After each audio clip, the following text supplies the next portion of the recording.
Hello students, आज हम सभी अभ्यास 2 बहुपद की प्रश्नावली 2.3 की सवाल करेंगे। इसका पहला सवाल दिया हुआ है x³ + 3x² + 3x + 1 को निम्नलिखित से भाग देने पर शेषफल ज्ञात कीजिए।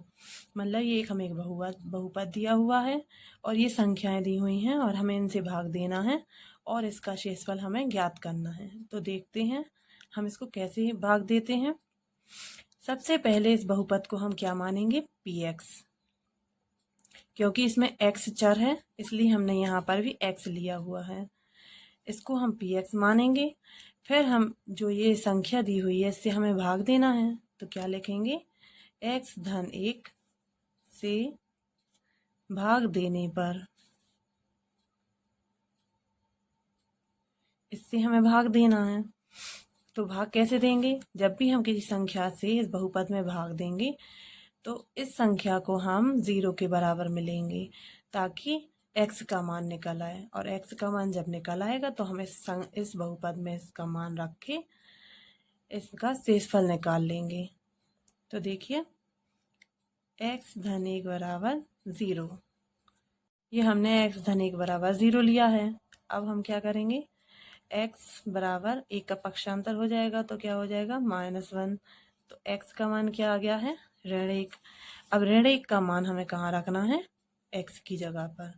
तो क्या रहेगा, p-1, इसमें हमने -1 रखा है तो x जहाँ जहाँ है वहाँ वहाँ हम क्या रख देंगे, -1। -1 का क्यूब +3, -1 का स्क्वायर +3, -1 +1। ये हमने सब जगह x की जगह पर -1 रख दिया है। अब हम जानते हैं कि -1 के ऊपर जब भी विषम घात होती है तो उसका आंसर किस में आएगा, माइनस में ही, और यदि सम की घात होती है तो वो प्लस में आंसर आता है। तो -1 का क्यूब क्या होगा, -1, और 1 का स्क्वायर क्या होगा, 1 हो जाएगा। तो 1 का गुणा 3 में होगा तो 3 ही रहेगा। यहाँ 3 का गुणा -1 में होगा तो -3 हो जाएगा, और यहाँ +1 है। अब देखिए ये प्लस का 1, ये माइनस का 1 कैंसिल आउट हो गए, और ये प्लस का 3 माइनस के 3 से कैंसिल आउट हो गया। तो क्या बचा यहाँ पर, 0। मतलब p-1 का मान क्या है, 0 है। जब हम इसका ये x+1 से भाग देंगे तो इसका शेषफल क्या निकलेगा, 0। तो यहाँ पर हम लिख देंगे, क्या लिखेंगे, अतः शेषफल 0 होगा। ये हमारा आंसर हो जाएगा। अब इसी तरह हम दूसरा सवाल कर लेते हैं। दूसरा सवाल क्या है, यहाँ पर भी हमें px लेना होगा। सबसे पहले px लिखेंगे, x³ + 3x² + 3x + 1। अब यहाँ पर हमें किससे भाग देना है, x - 1/2 से। तो यहाँ लिखेंगे x - 1/2 से भाग देने पर, इससे भाग देंगे तो इसको भी हमें 0 के बराबर लेना है। तो क्या करेंगे, x बराबर x - 1/2 लेंगे, बराबर में क्या आ जाएगा, 0। अब जब इसका पक्षांतर होगा तो क्या होगा, x बराबर 1/2। मतलब जहाँ जहाँ px है वहाँ वहाँ क्या रखना है, हमें 1/2 का मान निकालना है। तो क्या करेंगे, p 1/2 बराबर में 1/2 का क्यूब +3 1/2 का स्क्वायर +3 1/2 और +1, ये हो जाएगा। हम जानते हैं कि 1/2 है, 1 का क्यूब तो 1 ही होगा, और 2 का क्यूब क्या होगा, 8, प्लस यहाँ 1 का स्क्वायर क्या होगा, 1 होगा, ये 3 × में है, और 2 का स्क्वायर क्या होगा, 4, प्लस यहाँ 3 का इंटू कहाँ होगा, 1 में, तो 3/2 हो गया, प्लस का 1। अब हम क्या करेंगे, 1/8 है ये, प्लस 3 का इंटू 1 में होगा तो 3 हो जाएगा, यहाँ 4 प्लस 3/2 प्लस 1। अब हमें इसका क्या निकालना है, एलसीएम। तो यहाँ देखते हैं इसका एलसीएम क्या आ जाएगा, 8 आ जाएगा, क्योंकि इन सब के पहाड़े में 8 आता है, 4 के में भी, 2 में भी, और इसके नीचे कुछ नहीं है तो क्या मानेंगे, 1 है इसके नीचे, तो 1 के पहाड़े में भी 8 आता है। तो 8 का भाग 8 में एक बार में जाएगा तो यहाँ 1 ही रहेगा। 4 का भाग 8 में 2 बार में जाएगा तो 3 दूनी 6 हो जाएगा। ये 2 का भाग 8 में 4 बार में जाए, 4 तिया 12 हो जाएगा। और 1 का भाग 8 में 8 बार में जाएगा, ठीक है, 8 हो जाएगा। ठीक, अब इन सब संख्याओं को हम प्लस कर देंगे। कितना हो गया? 12 8 20 26 और 1 27, 27/8। मतलब यही हमारा क्या हो जाएगा? शेषफल। अब हम देखते हैं तीसरा प्रश्न। देखिए यहाँ तीसरे प्रश्न में भी हमें सबसे पहले क्या लेना होगा? px। तो px क्या है हमारा? x³ plus 3x² plus 3x plus 1 है। यहाँ पर हमारे लिए क्या दिया हुआ है तीसरे प्रश्न में? x से भाग देने पर।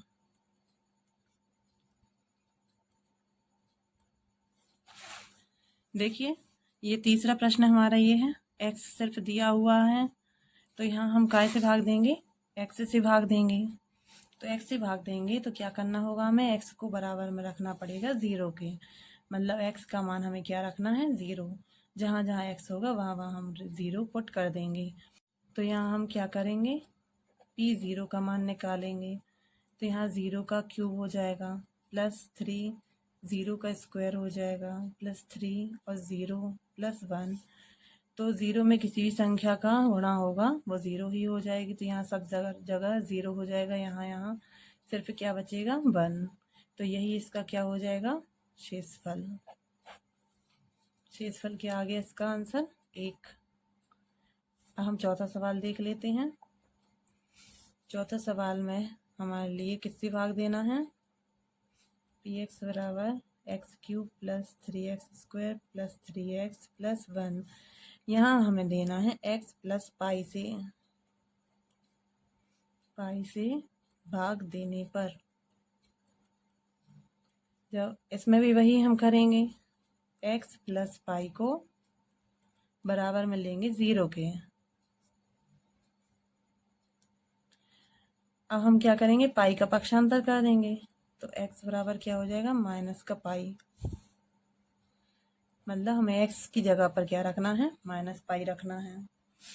तो यहाँ हम क्या निकालेंगे? p माइनस पाई का मान बराबर क्या होगा? x³ की जगह क्या होगा? माइनस पाई का क्यूब प्लस 3 माइनस पाई का स्क्वायर प्लस 3 माइनस पाई और यहाँ होगा प्लस का 1। अब देखिए पाई माइनस का है और इसके ऊपर क्यूब लगा हुआ है, मतलब ये माइनस में ही आंसर आएगा। तो क्या होगा? माइनस का पाई क्यूब प्लस यहाँ पर पाई के लिए माइनस लगा हुआ है और यहाँ पर 2 की घात है, मतलब ये क्या हो जाएगी? प्लस हो जाएगा ये। तो यहाँ हो जाएगा 3 पाई स्क्वायर होगा और यहाँ पर 3 पाई माइनस का हो जाएगा क्योंकि यहाँ पर कोई पावर ही नहीं है, प्लस का 1।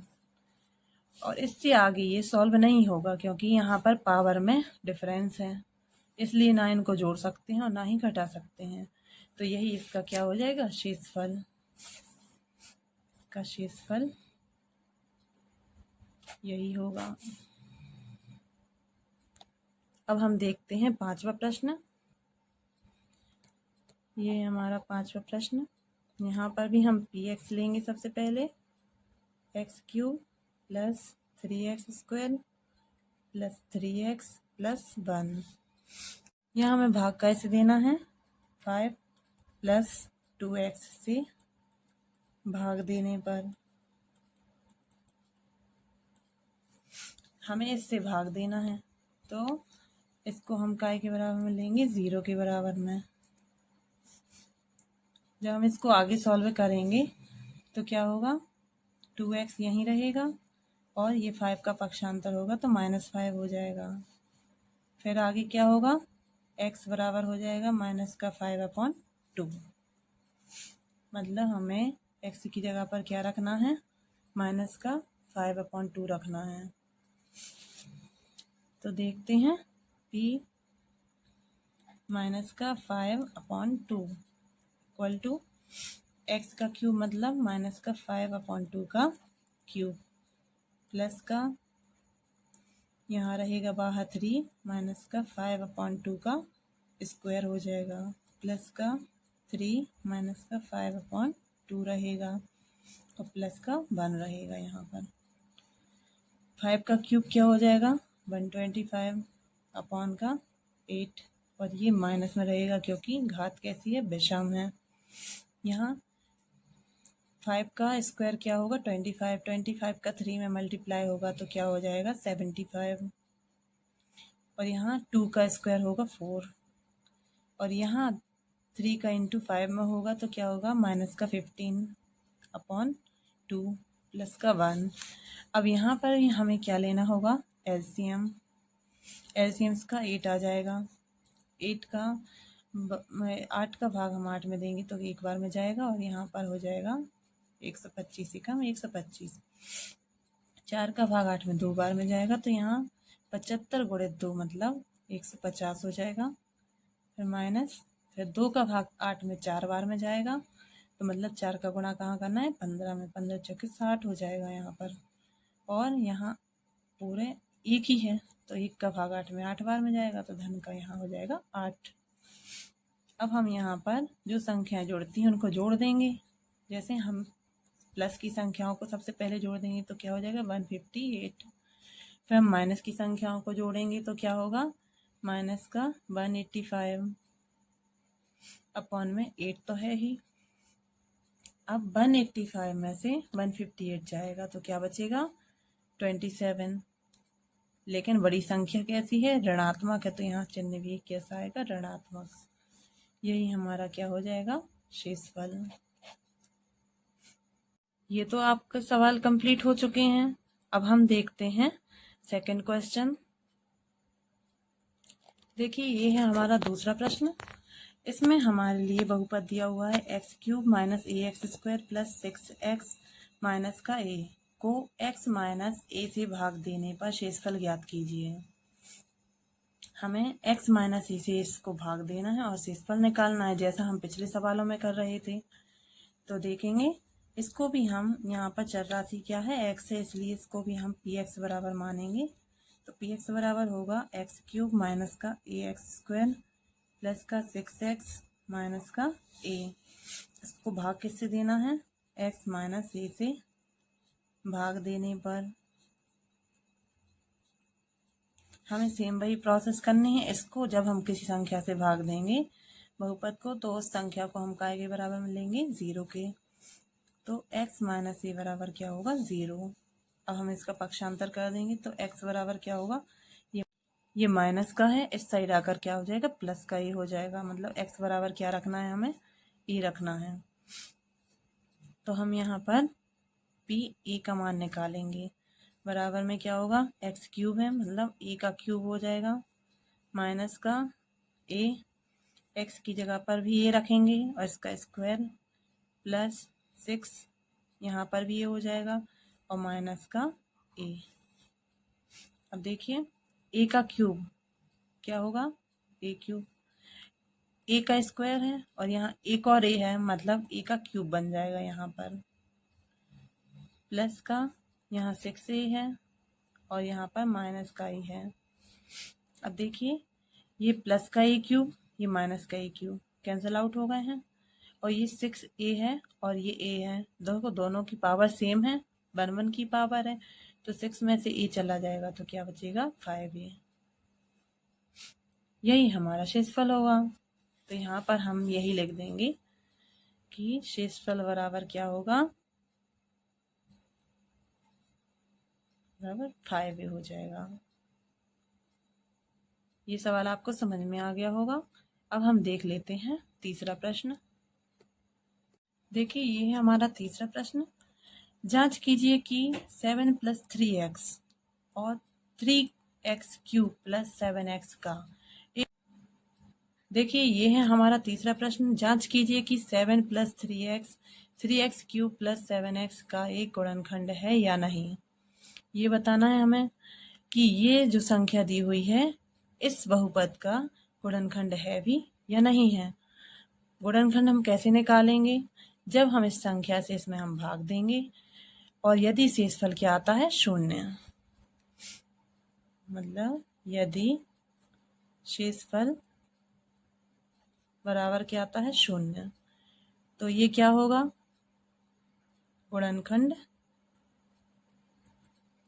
है। और यदि शेषफल क्या आ जाता है, 0 नहीं है या कोई संख्या आ जाती है, तो ये क्या होगा, गुणनखंड नहीं होगा। ये कब होगा, जब हम इस संख्या से इस बहुपद में भाग देंगे। कैसे भाग देंगे, जैसा हम पिछले सवालों में करते आए हैं उसी तरह से हम इसका भाग इसमें देंगे। और यदि शेषफल कैसा आता है, शून्य, तो गुणनखंड होगा। और यदि शेषफल शून्य नहीं आता है तो गुणनखंड नहीं होगा। यही हमें बताना है कि एक गुणनखंड है या नहीं। तो वही विधि हम अपनाएंगे।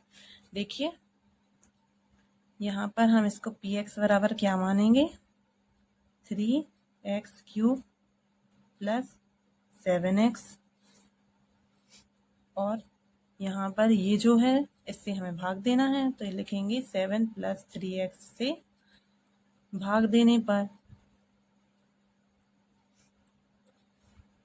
इससे हम भाग देंगे, मतलब इसको हमें किसके बराबर रखना है, 0 के। यहाँ 0 हो गया।